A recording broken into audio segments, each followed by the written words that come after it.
Well, welcome everybody to our very first Arbor Talk webinar. We're excited to be here. We're hoping that this webinar aims to strengthen the connection between the home office and your arbors and provide additional ongoing support through education and enlightenment. So that's what we're kind of hoping for moving forward with these. A couple housekeeping things. If you're not muted, go ahead and mute now just to ensure that the connection for us talking is the most productive. As well as if you're having problems with your connection, we would recommend turning off your camera. But as long as you can see us, hear us, and everything looks like it's matching up, feel free to leave your camera on. We love seeing the faces here today. If you have any questions during the presentation, we ask that you go ahead and place those questions in the chat. Kristen is going to be moderating those questions, and she will let us know if any come up during conversation. And then at the end, if time allows, we will go ahead and allow for open mic questions and just have a little bit of roundtable discussion should there be extra time. So on the call today, we have myself. My name is Jessica Vasher. I'm the manager of the Community Engagement Department today, and I have the pleasure of leading some of, probably the best employees. So I'm going to ask them to give a little bit of a wave here when I introduce them. I have Leandra Bryan. She's your senior community engagement specialist. And then we have Kristen, who's the community engagement specialist. Fairly new to us. Some of you might not know her face, but we hope to get her familiar with you throughout the rest of the year. All righty, let's see. Now I'm going to go ahead and pass the mic over to Leandra, and she's going to have a couple Arbor members give a personal touch on what they're doing to increase their membership growth. Thank you, Jessica. Today we have asked the help from two different arbors to share their information on how they handle the membership growth process. So I'm going to kind of put them a little bit on the spot here as to who is first, but I would like to introduce Dorothy Luckett with Alma Arbor, and she's going to share a little bit of information on how the arbor utilizes their membership list. So give me 1 second to figure out how to unmute you here. It's not letting me. Am I on now? You are, yes. Okay, perfect. Hi, I am Dorothy, and I am from the Alma Arbor. I'm the president, and I work with our secretary, treasurer, Marla Kuhn. And usually what we do is when we have a meeting, if there are any new members that are sent to our arbor on the list, she has that information and she presents it to us. We vote on them to approve them into our arbor. And then at that time, we send a little welcome packet to them to follow up. And that includes just a little letter letting them know that they are part of an arbor and, you know, that we are that arbor. We send a calendar of upcoming events so that they know what is there. She usually drops a little business card in, so if they have questions, they can reach out either to her or myself. And recently, Marla put together all of the packet and the information, but we've kind of designated that as our vice president's job to be the outreach person for that, because the vice president doesn't have as many responsibilities as the secretary and as the president. So that's kind of what we have done. And then if there's like a brochure or something the home office has recently sent us with upcoming stuff, we may include that as well. Any questions? Doesn't look like it.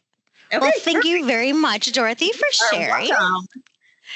Okay, next I have Elisa Hall with Chester Arbor, who's going to give a little bit of an overview of their membership committee and how it functions. So let me see. I got it, Leandra, I think. Can you hear me? I can, okay. Thank you. Okay. Hello, everyone. Nice to be on here with you, and I think this is great that these talks have started, that we can all share and see each other. So hopefully this is the first of many great things to come. So in our arbor, we actually formed a membership committee. And we did that to let them follow up with members that haven't been attending meetings.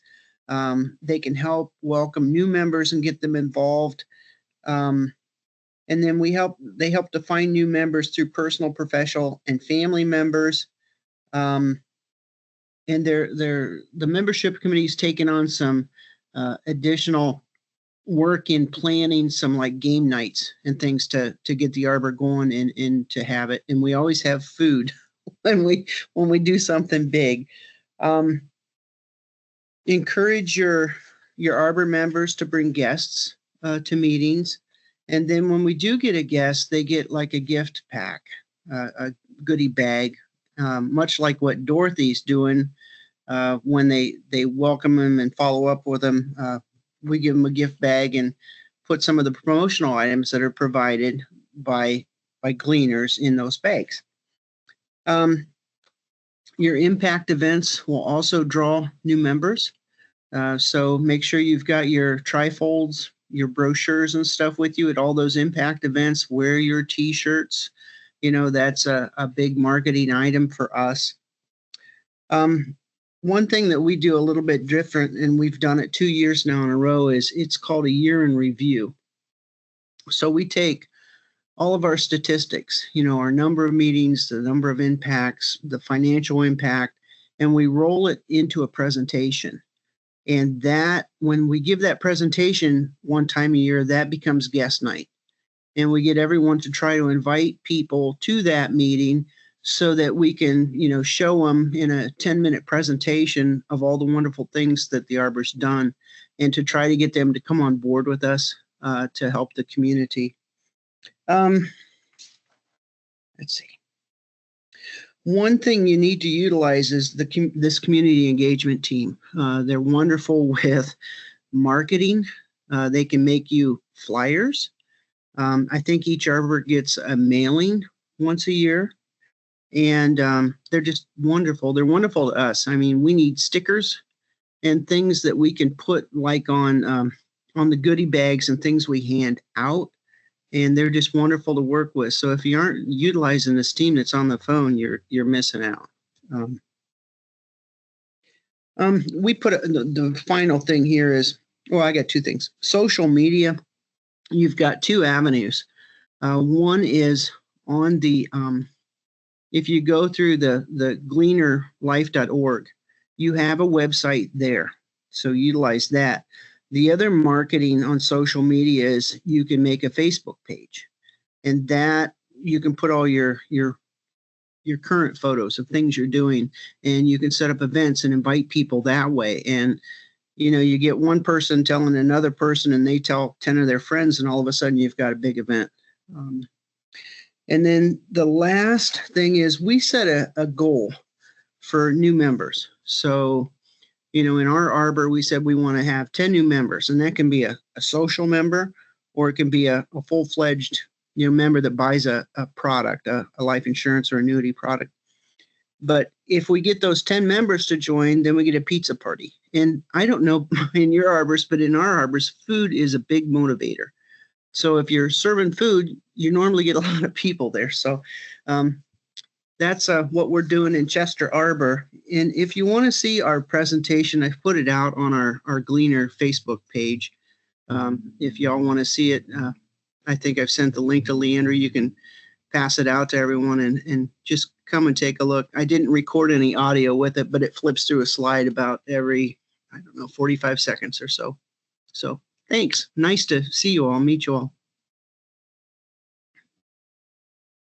Thank you, Lisa, for sharing. This is recorded today, so I can, when we send out the link for you guys to share to your Arbor members that may be interested in hearing today's conversation, I will add Lisa's link to that as well, so you guys can take an idea of what that looks like. But your comment also about the food, I always think back to when Gleaners meet, Gleaners eat. So it's funny how it truly does ring true no matter which Arbor you're in. So. Okay, thank you, ladies, for sharing your tips. I'm now going to pass the mic back to Jessica for additional thoughts on the topic of membership growth. Well, thank you. I am excited to talk today about casting a wider net and engaging different audiences within your communities. I think sometimes we get into a habit of making connections and sticking with those same connections, for one, because it's easy and we've built that relationship. But in order to expand, we've got to cast that net wider. So one of the ways I thought about how you could do that is maybe we could start supporting existing events already within the community. And what I mean by that is maybe going to a nonprofit. Maybe you saw their flyer in the local grocery store and you see that they're putting on their fundraising event for the year. Maybe reach out, ask them if they need any hands-on support, and offer that as an Arbor support for them. Now, that begins fostering that relationship with that organization and continues to build over time. And that would be a great way to kind of expand your network. And the only thing I would like to remind you on that if you do provide a hands-on support like that, just when you're writing your activity reports, that would be considered additional activity. Now, there are ways as you build that relationship with that organization that you could move into an impact activity, but that would require you to plan and host. So just a reminder, if you're offering hands-on support, it's that additional activity choice. Another great idea that I had as someone who sits on a nonprofit board myself, and trying to always make sure that the community around us understands who we are, is I thought the Arbors could host a public nonprofit event where you're educating the community on the resources that are available to them. So some of the ideas I had, you could call it a Heart of the Community, a nonprofit showcase, or maybe Community Heroes Nonprofit Awareness Expo. You would invite those nonprofits, expanding that reach again, and ask them to come and participate for the event. Make sure that you also include the community. And Lisa brought up that we have a great marketing team here that's willing to create flyers for any event that you need. But then you can take a flyer, post that in your local communities, letting them know about this great event and the resources that are going to be there, the nonprofits. And then that helps build those relationships. So now you've invited those groups, give them a 2-minute window to talk about who they are and how they can support the community as a greater whole. And you can take it up one more step, make it a family event. Let's bring in a bounce house. My kids love bounce houses. I'm sure there are grandkids within your arbors that would love bounce houses, and just a greater community in general. Bounce houses are the thing. So go ahead and invite those. Make sure that you reach out and get your liability here from us so that you have a certificate just in case things don't go as planned. But then that opens it up to invite parents who might need those resources and their families. And it doesn't make them feel like they can't come if they can't find a babysitter. And then as also to make it a food event, because we do know that that feeds people and brings them in, hire a local food truck.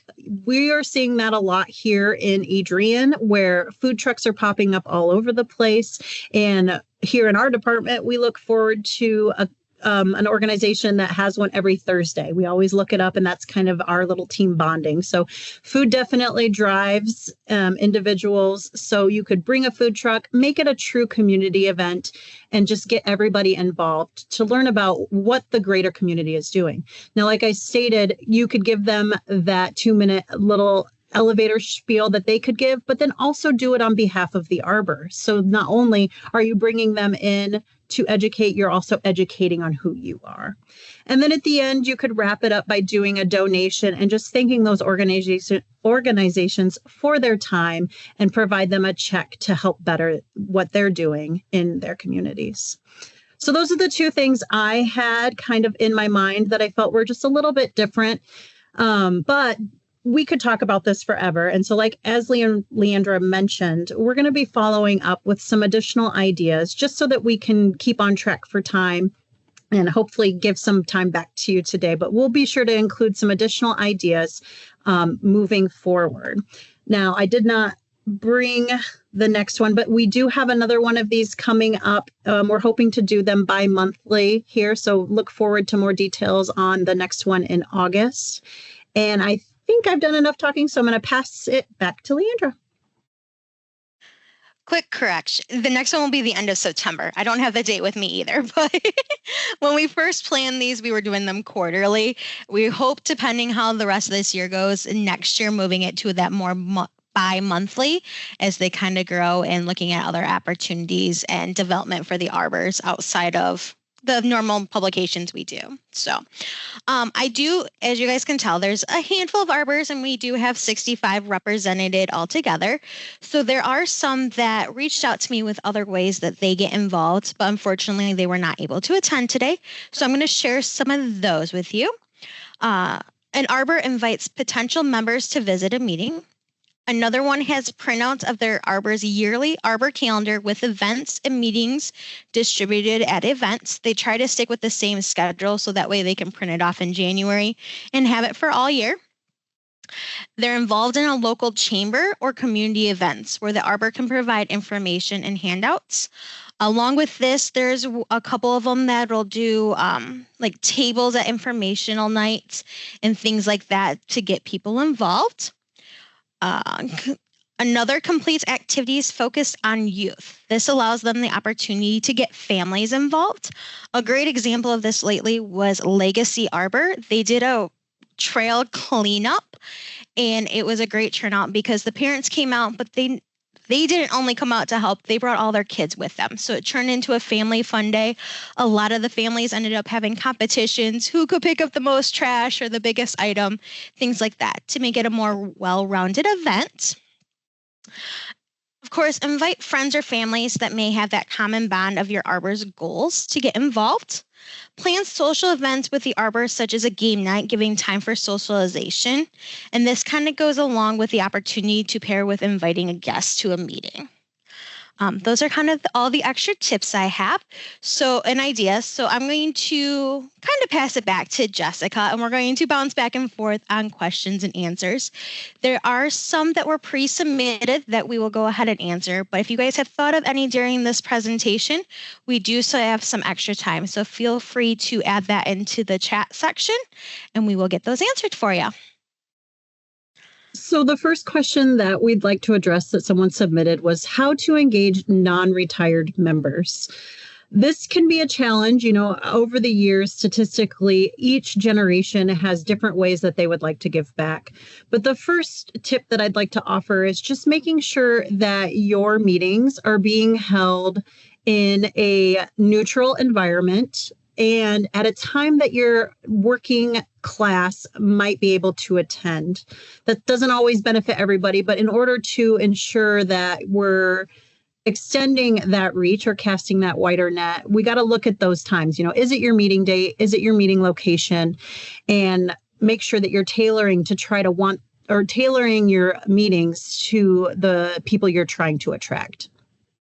Another thing that I recently learned about is consider micro-volunteering opportunities. And what this means is micro-volunteering involves small, bite-sized tasks that can be completed in a short amount of time. And so a couple ideas I had for that were, we talked about social media. Younger generations are a lot more tech savvy, even from when I grew up and I feel I'm very tech savvy. But sometimes asking them what kind of support they would be willing to give can lead to a bigger conversation about how they're willing to volunteer. So I think about having a younger individual, maybe it's somebody from the high school newspaper class, if they still do that, or yearbook, and have that individual help you with the social media postings on your Arbor Facebook. If you don't have an Arbor Facebook, be sure to get with us. We do create those for you and provide that information. Many of Arbors do have them, but we do like them to be specifically branded a certain way. So if you would like one, please reach out to the Community Engagement Department and we'll get that in motion. The other idea I had was purchasing small incremental gift cards. Maybe it's $5 to McDonald's, and doing a call to action to your membership, asking them to participate in a community uplift event. So what that would mean is maybe you pick a place, you buy the gift cards, you pick a date, you let your membership and your greater membership know that you're going to be having a pickup gift card day, and put those gift cards in an envelope with a sticker that talks about who the Arbor is and that you're I think about those shirts that we have. Oh, and it just escaped me. That the person behind this dear person behind you, the person in front of you is glad that you're here. So put some kind of beautiful quote on there talking about how you appreciate the individual receiving the gift card. And then just have your greater membership go out and deliver those gift cards to random individuals. This is something that would it's a small contribution, but makes big impacts. So those are the 2 micro events that I had. Pay it forward. That's great. Yes, that's a great way to identify that. But micro volunteering really appeals to the younger generations because they are so busy. They don't always have the ability to commit to a certain date and time, but they're willing to do things behind the scenes that the Arbor might need. So those are the 2 that I had. The next question was, how do we access our current membership list? So I'm going to go ahead and share my screen, and we're going to talk about the member portal really quick here. For those of you who don't know, you do have the ability as a member to create a member portal, and then through that, we can get you set up with the Arbor portal. So I've gone ahead and I've created my account. This is what I see when I log in. Now, this is my member-driven portal, so I can see my certificates and any forms that might be related to my products with Gleaner. But if I click this green arrow, I now have access to the Arbor portal because we've linked it. And on this portal, there's a lot of really great resources for the Arbors, and specifically your membership. So I am currently assigned for testing to Adrian Arbor. So as you can see, we have the ability to view our whole membership here. And I think I'm actually technically in Legacy, but there's a couple other ones, Vashers, that are here assigned to Adrian Arbor. And you can see anybody's address, city, state, and you can download this report and be able to access your membership for sending out those cards and for maybe a membership committee like Lisa Hull talked about earlier.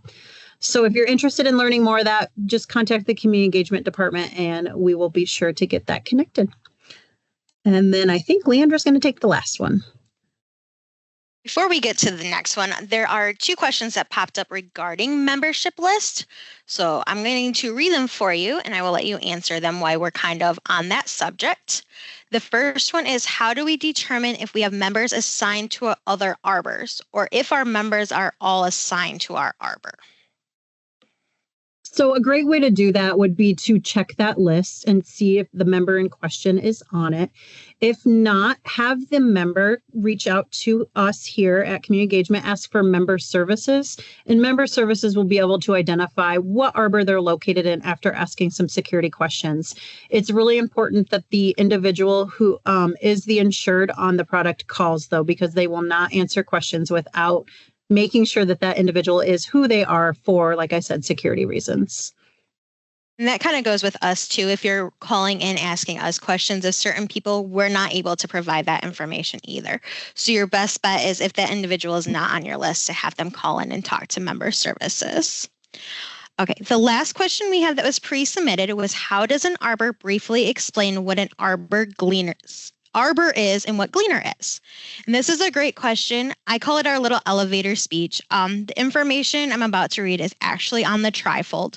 So if you're out in the community and you have those handy, the verbiage is right there for you in front of you that you can kind of read as well.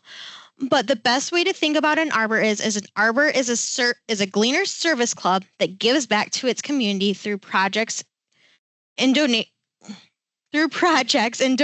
funded by the society.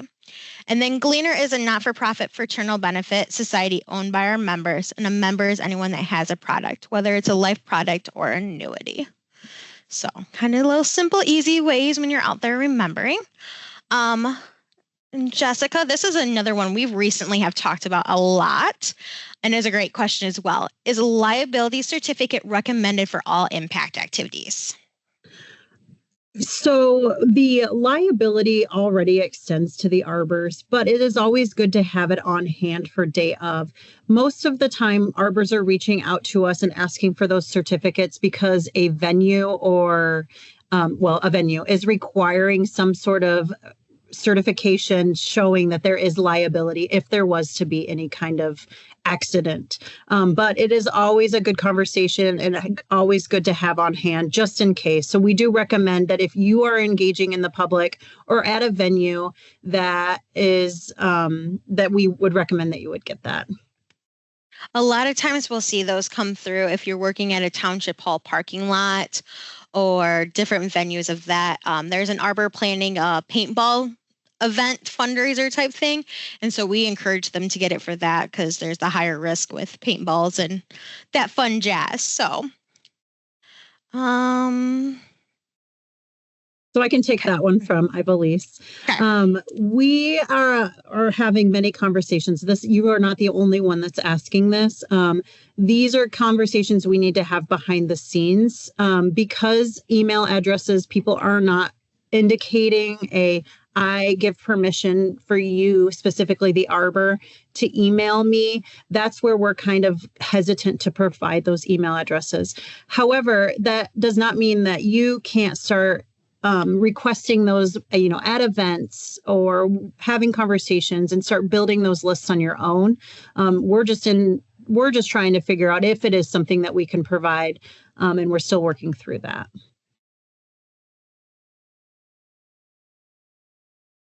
All right. Does anybody have any other questions that maybe they'd like to unmute for and ask? We'll go ahead and open the floor for a roundtable.